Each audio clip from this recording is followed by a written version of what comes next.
locally owned. I'm from Amsterdam, so they can expect good football food, baseball food, pizza, wings, and beer. You know, you can bring your kids in and, you know, they can play pool or play the video games, or they can sit with you and watch TV too, because you got the TVs in every dining room. It's such a place that you can come in with your family and sit down. And again, it's family oriented because it's family owned. When you walk in here, it's like a TV show, Cheers. Everybody knows your name. And you can expect that from in here because everybody knows everybody else.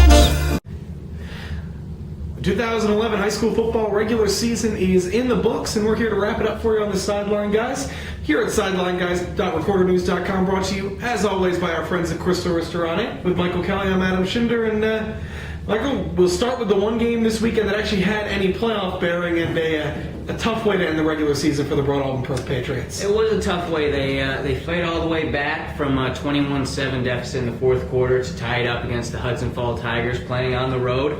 Eventually succumbing in those final 4 minutes where they gave up a couple crucial touchdowns for the difference in the 34-21 decision. But a really exciting game. It was a close affair throughout, even when it was separated by a couple scores. You felt like both teams were in it.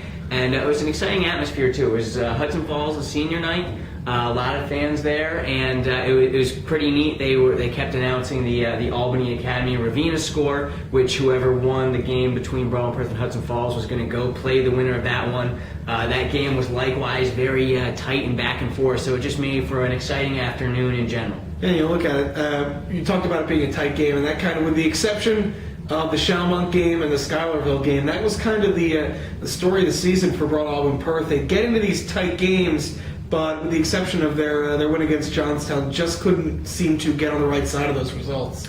Right. I mean, it's weird to say this game would have been a step forward for them if there were more to their season besides some crossover games coming up, because this was the first time where they were down, and usually in these games where they're down, they do make a comeback attempt. They're never able to do it. This time, down 21-7, they come back behind a couple nice passes from R.J. Pinjator to tie it up at 21 with 4 minutes to go, and then ran out of gas a little bit in those last couple of minutes. But that was the story of their season.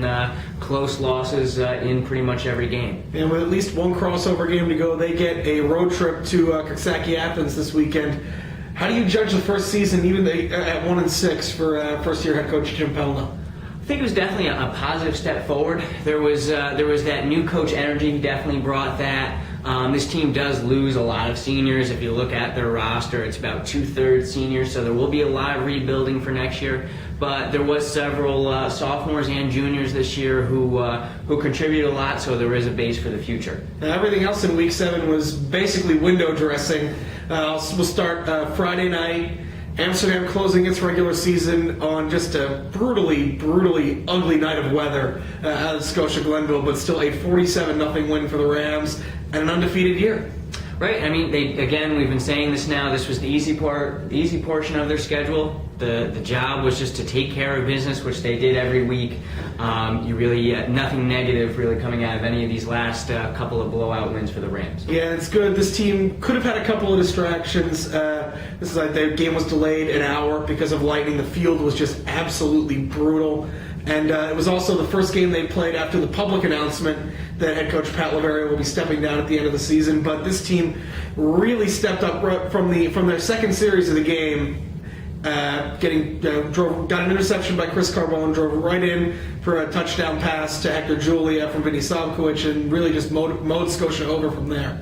Right, I think if you are looking for something to take from these last couple of games, it does seem like Vinny Savkovic has gotten back on track to where he was maybe during the first 2 games of the year. There was a little bit of a lull there in the middle of the season as they were trying to establish that running game. It does appear like both parts of their offense are now clicking. Yeah, you reach a point at the end of the regular season, and it's hard to say that Vinny Savkovic, based on his statistics, not necessarily his completion percentage, which is right around 50, but everything else, yards and touchdowns, both in the run game and the pass game, he's one of the most productive quarterbacks in all of Class A around here. Right, and even 50% completion rate for a high school quarterback is, maybe not where you want it to be, but it's not quite the NFL where it's 60 or bust. 50 is still pretty good, but no, he really has come around in this second half of his senior season. And the other team finishing off an undefeated regular season Saturday afternoon was the Fultonville Braves.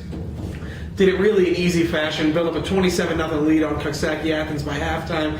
beat them 36-14. 180-plus yard game for Wally Kowalski. They scored on a trick play early. This was really the Braves just getting everything fine-tuned before they open the playoffs against Stillwater this week. I think the most important thing from this week, as well as the week before for the Braves, was those first 4 weeks you could tell teams hadn't maybe gotten the scouting report for this year's Braves, that it wasn't just a running team anymore, and they were able to pass all over everybody.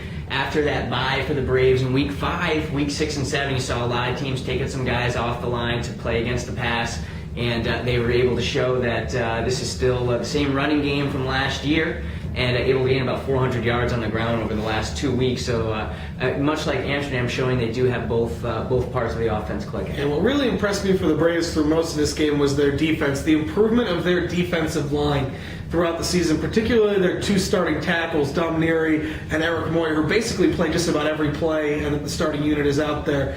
And Coxsackie Athens does not have a very good offensive line, but these guys basically held the Coxsackie Athens starting offensive unit through basically two and three-quarter quarters to really about a dozen yards of total offense.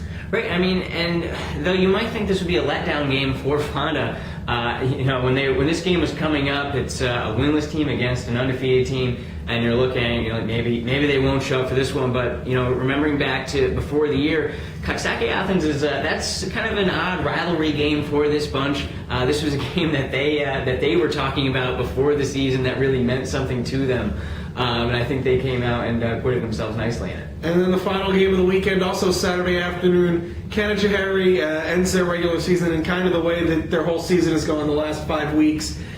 They make a good effort of it, scored 21 points down the stretch, but just couldn't quite keep up with a very good Watervliet team, losing 32-21. Right, and kind of what we were saying about Broadall and Perth before, where their season was kind of like this all year. Same for Canajoharie, where maybe a couple plays here or there, if they're able to turn this result. Again, it couldn't happen for them. But probably one of the more impressive one-win seasons you'll see from a team is what Canajoharie just turned in. Yeah, with Canajoharie and Broadall and Perth, you're really looking at 2 teams that very easily could have had 2-3 more wins than they actually did. Right, and and the way that these playoffs work, it only really would take maybe 1, maybe 2 more wins to get to the playoffs. Unfortunately, they weren't able to do that. But, again, this would be coming out of this Watervliet game, going against the number 2 team from this division. If there were some more meaningful games to be played, you'd be saying that this was a nice step forward for Canajoharie. It's too bad that it comes to an end for them here. That said, still 2 teams undefeated, 2 teams with home games this week for the playoffs, and we'll be back to preview them later this week in the next edition of the Sideline Guys. Until then, for Michael, I'm Adam, and we'll see you next time at SidelineGuys.recordernews.com.